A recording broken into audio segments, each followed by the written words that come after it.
नमस्कार, मैं हूं अंकुर और आप देख रहे हैं सत्य हिंदी का सुबह 11 बजे का न्यूज बुलेटिन। ईरान और अमेरिका के बीच टकराव और खतरनाक मोड़ पर पहुंच गया है।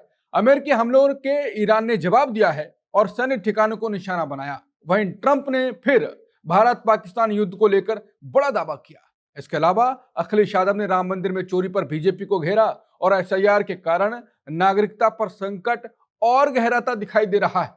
कलकत्ता हाईकोर्ट के फैसले से हंगामा हो रहा है। बुलेटिन में इन खबरों के साथ ही जानेंगे देश और दुनिया की खबरें, लेकिन उससे पहले सत्य हिंदी के ऐप को लेकर एक सूचना भी। अब आपको हमारी खबरें देखने के लिए कहीं और जाने की जरूरत नहीं। आप आज ही सत्य हिंदी ऐप अपने फोन में डाउनलोड कर लें। इस ऐप पर आप हमारा न्यूज बुलेटिन बहुत आसानी से देख सकते हैं। यूट्यूब के हमारे सारे खास शो भी आपको यहीं मिल जाएंगे। इसके साथ ही हमारी वेबसाइट की सारी खबरें भी इस ऐप पर मौजूद हैं। यानी अब सब कुछ बस आपके एक क्लिक पर उपलब्ध है। तो अभी ऐप स्टोर पर जाएं और सत्य हिंदी ऐप डाउनलोड करें। अब जानते हैं बुलेटिन की 5 बड़ी खबरें।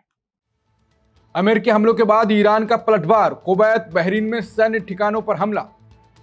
ईरान ने पहली बार खामेनी के तबाह आवास का वीडियो जारी किया, मची हलचल। ट्रंप ने फिर दोहराया भारत पाक युद्ध रुकवाने का दावा, नोबेल पुरस्कार भी मांगा। कोलकाता की रेप हत्या विरोधी रैली में हंगामा, ममता बनर्जी ने कार्यकर्ता को जड़ा थप्पड़। एसआईआर में नाम कटते ही सिराजुल शेख का पासपोर्ट रोका, हाईकोर्ट ने राहत नहीं दी।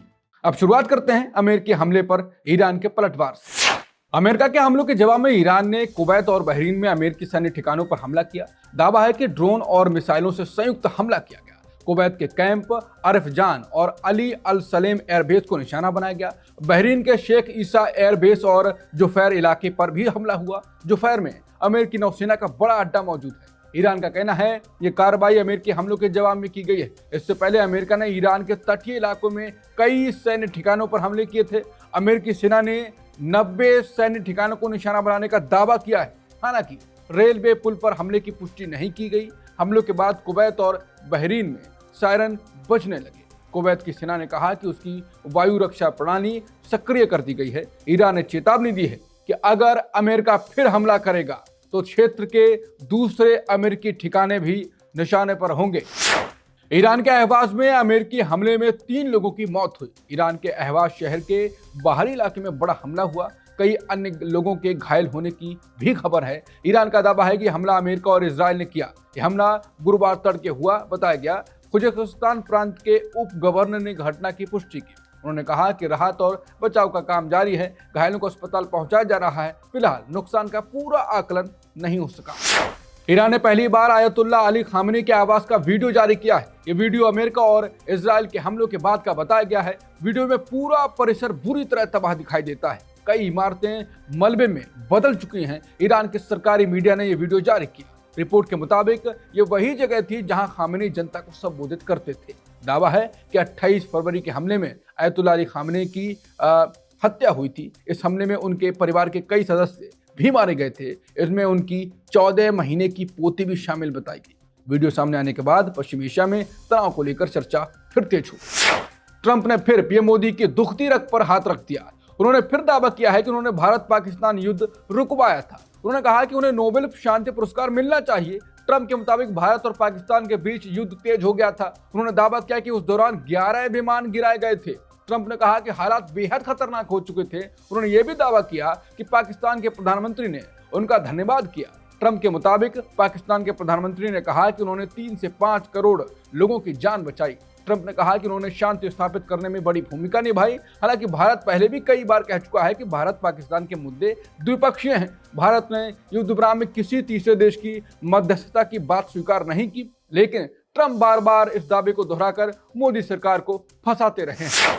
पश्चिम बंगाल में एसआईआर का असर अब पासपोर्ट तक पहुंच गया है। जलपाईगुड़ी सर्किट बेंच ने सिराजुल शेख को राहत देने से इनकार कर दिया। सिराजुल शेख का नाम एसआईआर के दौरान वोटर लिस्ट से हटा दिया गया था। इसके बाद उनका पासपोर्ट आवेदन भी रोक दिया गया। वो इलाज के लिए विदेश जाना चाहते थे। उन्होंने हाई कोर्ट से जल्द पासपोर्ट दिलाने की मांग की, लेकिन अदालत ने कहा कि पहले नागरिकता का सवाल तय होगा, उसके बाद ही आगे फैसला होगा।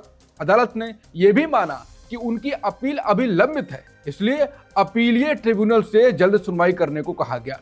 पासपोर्ट कार्यालय ने उनसे मूल वोटर आईडी मांगी थी, लेकिन वोटर लिस्ट से नाम हटने के कारण वो दस्तावेज नहीं दे सके। उनके वकील ने कहा कि पासपोर्ट के लिए वोटर आईडी जरूरी नहीं होती, दूसरे दस्तावेज भी पहचान साबित कर सकते हैं। फिर भी अदालत ने तत्काल पासपोर्ट देने का आदेश नहीं दिया। सुनवाई के दौरान जज ने एक बड़ी टिप्पणी भी की। उन्होंने कहा कि मौजूदा रफ्तार रही तो अपील निपटाने में 21 साल लग सकते हैं। पिछले हफ्ते भी हाईकोर्ट ने एसआईआर से जुड़े एक मामले में अंतरिम राहत नहीं दी थी। वहीं एक वरिष्ठ पत्रकार का पासपोर्ट सार्वजनिक विरोध के बाद प्रिंटिंग के लिए भेज दिया गया था। एसआईआर फॉर्म में हिजाब वाली फोटो को लेकर मतदाता असमंजस में हैं। कई महिलाओं ने अधिकारियों से नियम पूछे। कई मतदाताओं ने बताया कि कुछ बूथ लेवल अधिकारियों ने उनसे कहा कि फोटो में सिर ढका हो सकता है, लेकिन कान साफ दिखाई देने चाहिए। वहीं कुछ अन्य वोटर्स ने कहा कि उनके बीएलओ खुद भी इस बात को लेकर पूरी तरह स्पष्ट नहीं है कि किस तरह की फोटो जमा करनी है। इसी वजह से वोटर्स में असमंजस बढ़ गया है।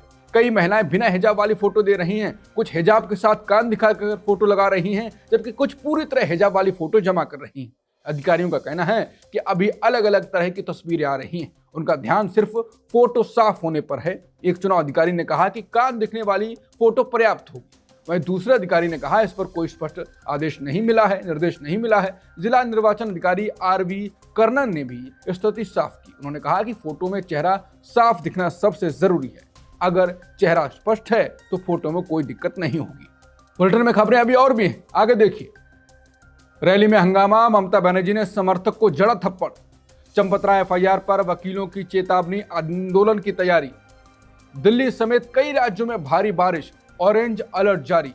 और मेलबर्न में पीएम मोदी को गार्ड ऑफ ऑनर से स्वागत हुआ।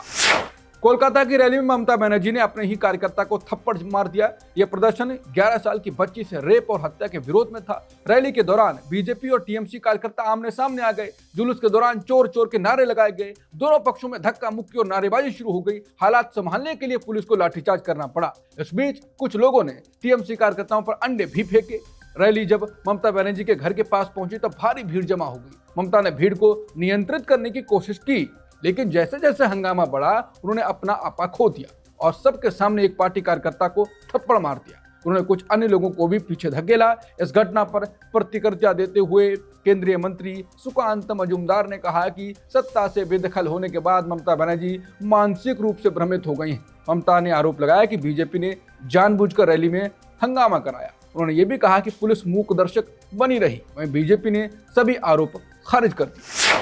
ईडी ने टीएमसी के कई बैंक खाते फ्रीज कर दिए हैं। इन खातों में करीब 440 करोड़ रुपए जमा बताए गए। ईडी मनी लॉन्ड्रिंग के एक मामले में जांच कर रही है। जांच पश्चिम बंगाल साइबर पुलिस की एफआईआर के आधार पर शुरू हुई है। ईडी का दावा है कि टीएमसी ने करीब 160 करोड़ रुपए केरवेल एविएशन को भेजे। इसके बाद इस रकम का एक हिस्सा दूसरी कंपनी में पहुंचा। उसी कंपनी ने एक विमान और एक हेलीकॉप्टर खरीदा। बाद में वही विमान और हेलीकॉप्टर टीएमसी को लीज पर दिए गए। ईडी का कहना है कि इस पूरे लेन देन की जांच जरूरी है। एजेंसी ने कैमेन आइलैंड से जुड़े $17 लाख के बिना गारंटी वाले कर्ज पर भी सवाल उठाए। ईडी का मानना है कि पैसों का रास्ता संदिग्ध दिख रहा है, इसलिए पूरे मामले की जांच जरूरी है। उधर टीएमसी ने ईडी की कार्रवाई का विरोध किया। पार्टी ने इसे राजनीतिक बदले की कार्रवाई बताया। टीएमसी का कहना है कि सभी चंदों और बैंक खातों की जानकारी पहले ही चुनाव आयोग और आयकर विभाग को दी जा चुकी है। पार्टी का दावा है कि उनके सभी वित्तीय रिकॉर्ड पूरी तरह पारदर्शी हैं।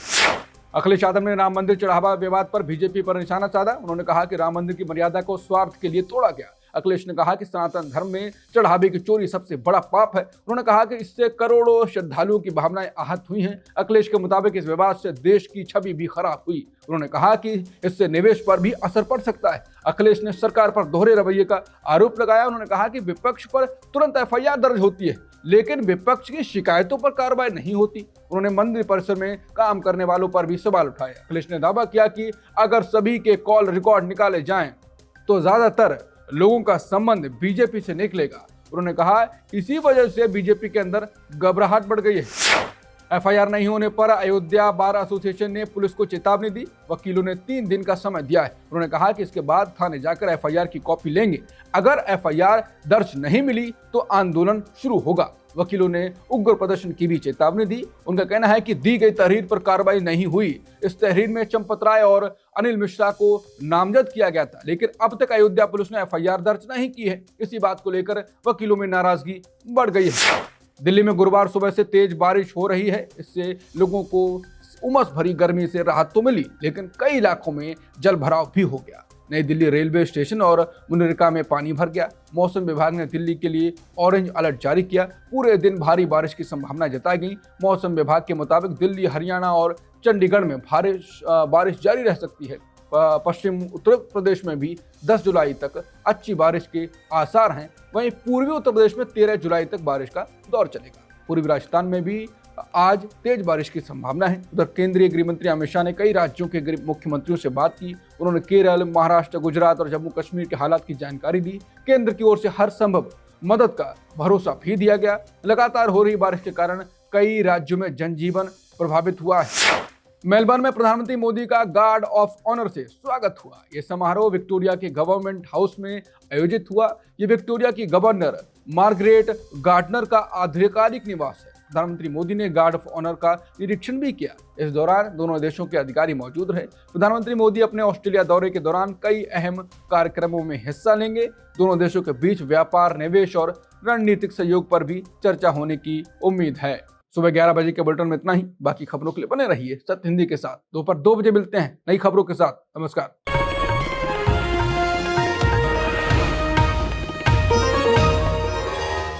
Copyright disclaimer under Section 107 of the Copyright Act 1976. Allowance is made for fair use for purposes such as criticism, comment, news reporting, scholarship, and research. Fair use is a use permitted by copyright statute that might otherwise be infringing.